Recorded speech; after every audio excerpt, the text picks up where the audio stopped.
तो आने ही वाली है शपथ की शुभ घड़ी, ऐतिहासिक घड़ी, जब तीसरी बार देश के प्रधानमंत्री के तौर पर लगातार नरेंद्र दामोदर दास मोदी शपथ लेंगे। और उनके साथ 65 मंत्रियों के नाम सामने आ रहे हैं, जिसमें तेलंगाना से अगर बात की जाए तो बीजेपी के कोटे के 2 नाम एक बार फिर से सामने आ रहे हैं, बंडी संजय कुमार और जी किशन रेड्डी। जी किशन रेड्डी से खास बातचीत जरा सुनाते हैं पहले आपको।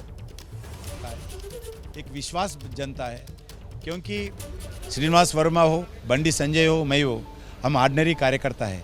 हमारा परिवार कोई राजनीति में नहीं है, हमारा परिवार कोई बड़ा बिजनेस वाले नहीं है। हम किसान के परिवार में हैं, गांव के परिवार में हैं और छोटे से परिवार से आए हैं। आज भारतीय जनता पार्टी आइडियोलॉजी के, देश की सेवा करने के लिए और आइडियोलॉजी के लिए हम भारतीय जनता पार्टी में शामिल होकर इतने साल काम किया है। मगर काम करते हुए आज दिल्ली तक आए। हम दिल्ली में आते, केंद्र सरकार में रहते, एमपी बनते, ऐसा कभी हम सोच के पार्टी में शामिल नहीं हुआ। ऑर्डिनरी कार्यकर्ता का ऐसा पार्टी में शामिल हुआ। ऐसा ही आज हमारा पार्टी एक ही पार्टी ऐसा दिखता है। ऑर्डिनरी वर्कर्स भी आज दिल्ली तक, केंद्र सरकार में कैबिनेट मिनिस्टर तक लाने वाला पार्टी कोई पार्टी नहीं है। हमारा कोई ग्रुप नहीं है, हमारा कोई कैस्ट नहीं है। हमारा कैस्ट ही भारतीय जनता पार्टी है, हमारा ग्रुप भारतीय जनता पार्टी है, हमारा परिवार भारतीय जनता पार्टी कार्यकर्ता है। वैसा ही प्रधानमंत्री से लेके हमारे जैसे साधारण कार्यकर्ता तक पार्टी भारतीय जनता पार्टी में ही आपको इंकरेजमेंट मिलता है। आखिरी सवाल सर, किन किन लोगों को शपथ ग्रहण के लिए इनवाइट किया गया है? पॉलिटिकल पार्टी से कौन है, गवर्नमेंट से कौन है और कौन लोगों को इनवाइट किया? तो अभी मैं नहीं देख रहा हूँ काम, मगर सभी पॉलिटिकल पार्टीज़ को, सभी एमपीज़ को बुलाए गए, एनडीए पार्टनर्स को बुलाए गए, दूसरा राजनीतिक पार्टियों को भी बुलाए गए। हम कोई बुलाने में कोई शिक्षक नहीं है, सबको बुलाते हैं, क्योंकि ये सरकार एनडीए का सरकार होगा मगर देश का सरकार है, भारत का सरकार है। प्रधानमंत्री सिर्फ एनडीए बीजेपी का नहीं है, भारत का प्रधानमंत्री है। मंत्री बनेगा पूरे लोग आज भारत का मिनिस्टर्स है। इसीलिए सभी पार्टियों से, सभी लोगों से मिलजुल कर आज आगे बढ़ना चाहिए। नरेंद्र मोदी जी आज यही बताए। हम विपक्ष के सांसदों को भी गौरव देना है, एनडीए सांसदों को भी गौरव देना चाहिए। हम कोई विवक्षता बताना नहीं चाहिए, कोई डिस्क्रिमिनेशन नहीं रहना चाहिए। सबको मिलकर, सभी प्रांतों को, सभी भाषा वालों को, सभी रिलीजियस को, सभी कास्ट वालों को, सभी प्रांतों को, सभी पॉलिटिकल पार्टीज को मिलकर देश को आगे बढ़ाना चाहिए। ये जी आज नरेंद्र मोदी जी आने वाले इस 5 साल के लिए एजेंडा सेट किया है। 100 दिन के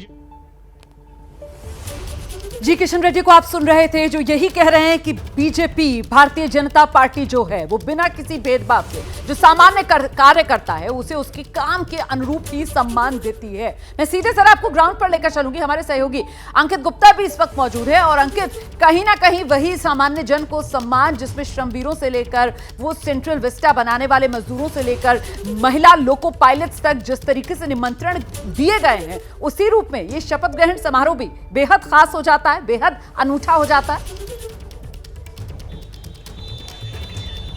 जी बिल्कुल, देखिए विदेशी मेहमान भी हैं, तो हमारे देश को जो विकसित भारत का प्रधानमंत्री नरेंद्र मोदी का सपना है उसको जो साकार कर रहे हैं उन लोगों को भी न्योता दिया गया है। लेकिन इस वक्त मैं मौजूद हूं राष्ट्रपति भवन के उसी गेट पर, जहां से तमाम जो है जो गणमान्य लोग हैं अंदर जा रहे हैं। और कुछ देर बाद मैं भी कोशिश करूंगा कि अपने इस इन्विटेशन कार्ड को लेकर के राष्ट्रपति भवन के अंदर उस प्रांगण में पहुंचूं, क्योंकि सुबह से हम लोगों ने प्रधानमंत्री आवास से तो तस्वीरें दिखाई, खबर बताई, लेकिन अब क्योंकि मौका है राष्ट्रपति भवन के अंदर जो समारोह होना है, लिहाजा उस समारोह की तस्वीरें भी हम कोशिश करेंगे कि अंदर से क्या कुछ हो रहा है वो अपने दर्शकों तक पहुंचाए। लेकिन तस्वीरें आपको सीधे दिखाता हूं राष्ट्रपति भवन के उस गेट की, जहां से तमाम अति विशिष्ट लोग इस वक्त अंदर जा रहे हैं। और ये देखिए सामने आपको जयपुर कॉलम नजर आएगा।